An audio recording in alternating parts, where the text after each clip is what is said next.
Shalom Bapak Ibu Saudaraku yang terkasih di dalam Tuhan. Kita tetap mengucap syukur pada Tuhan karena Tuhan terus memberikan perhatian kepada setiap kita, kepedulian kepada kita, yaitu perhatian dan kepedulian rohani kita, agar kita terus diberi kekuatan oleh Tuhan melalui kebenaran firman Tuhan. Secara khusus pada malam hari ini di dalam persekutuan doa Kamis, kita bersama-sama akan membaca dan merenungkan kebenaran firman Tuhan. Sebelum jauh kita membaca dan merenungkan firman Tuhan, mari kita masuk di dalam doa. Sungguh Tuhan, kami ucap syukur pada Tuhan karena Tuhan begitu baik dalam hidup kami. Engkau bukan hanya memelihara, memperhatikan, memberkati kebutuhan jasmani kami, tetapi Engkau memelihara, peduli, memberkati kebutuhan rohani kami. Secara khusus pada malam hari ini kami akan bersama-sama membaca dan merenungkan kebenaran firman Tuhan. Bila kebenaran firman Tuhan ini sungguh menyapa kehidupan kami, menyapa rohani kami, menolong kehidupan rohani kami sehingga kami semakin bertumbuh di dalam Tuhan, sehingga hidup kami memuliakan Tuhan. Berkatilah kami semuanya Tuhan, di dalam nama Tuhan Yesus kami syukur dan berdoa. Amin. Bapak Ibu Saudaraku yang terkasih dalam Tuhan, pada malam hari ini kita akan bersama-sama merenungkan kebenaran firman Tuhan dengan tema barang siapa tidak mengasihi, ia tidak mengenal Allah. Teks firman Tuhan terdapat dalam 1 Yohanes pasal 4 ayat yang ke-8. Saya akan bacakan bagian firman Tuhan ini. Barang siapa tidak mengasihi, ia tidak mengenal Allah.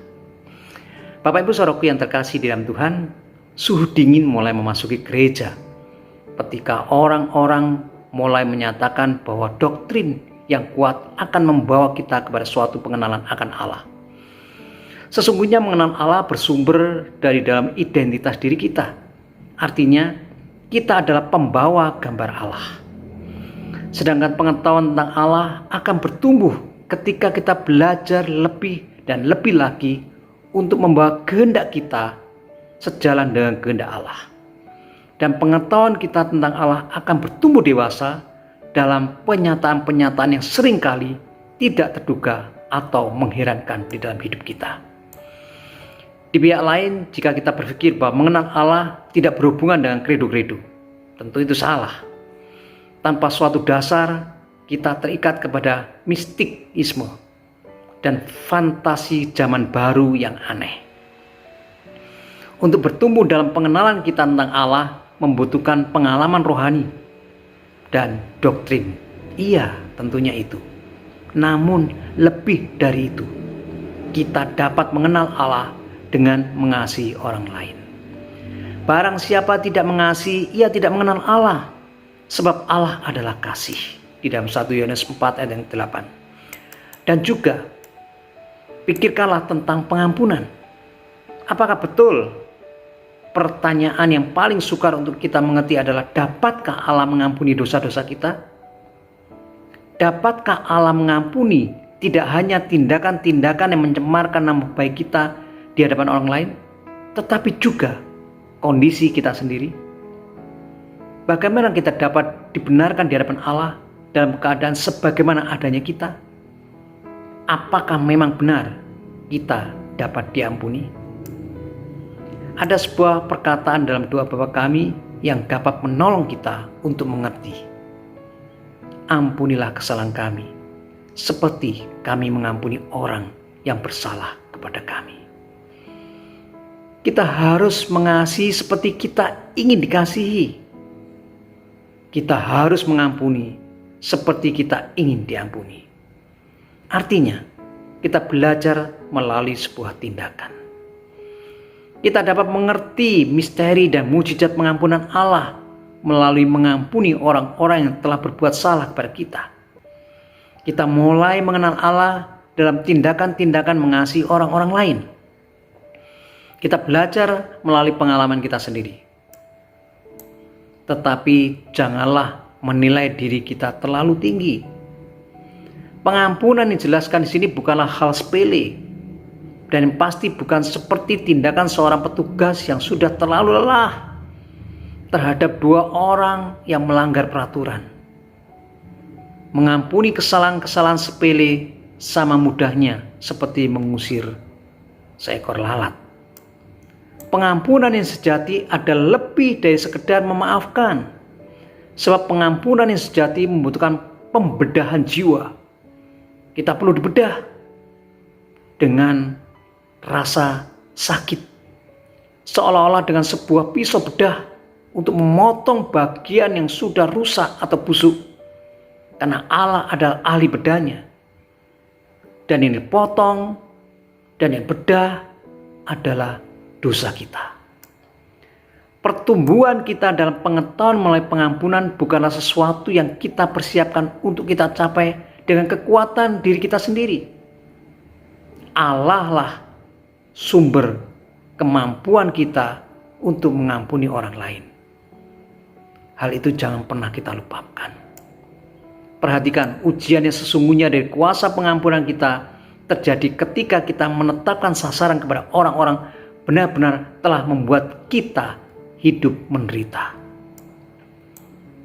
yang menyebarkan kebohongan, yang menyebarkan hoax, menginjak harga diri kita, yang membuat waktu-waktu tidur dan bangun kita terasa pahit atau mengganggu dalam hidup kita. Itulah kesulitannya.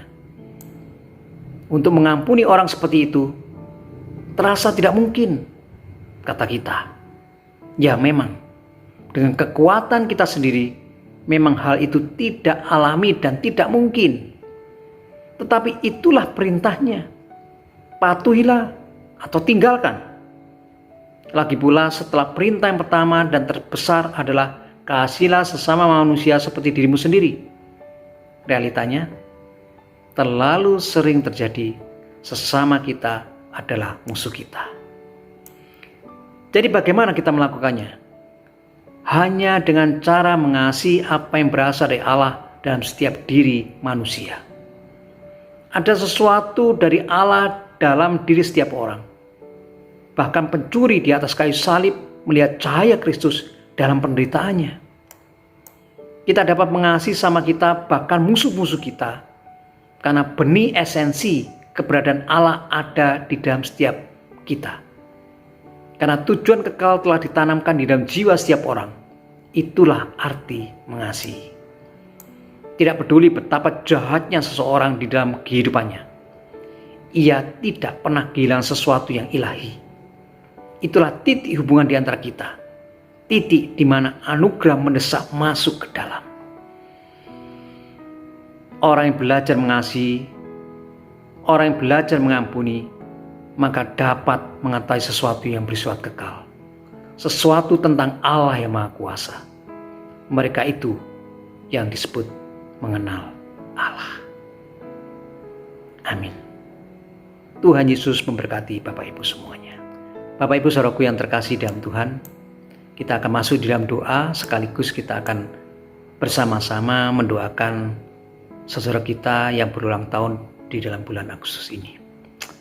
Mari kita berdoa. Sungguh Tuhan, kami ucap syukur pada Tuhan, kami boleh belajar kebenaran firman Tuhan. Ketika kami bersama-sama merenungkan kebenaran firman Tuhan ini, kami boleh mengoreksi diri kami sendiri bahwa kami penuh dengan dosa. Kami penuh dengan keduniawian. Kami betapa sulitnya mengasihi sesama kami, apalagi mengasihi musuh kami.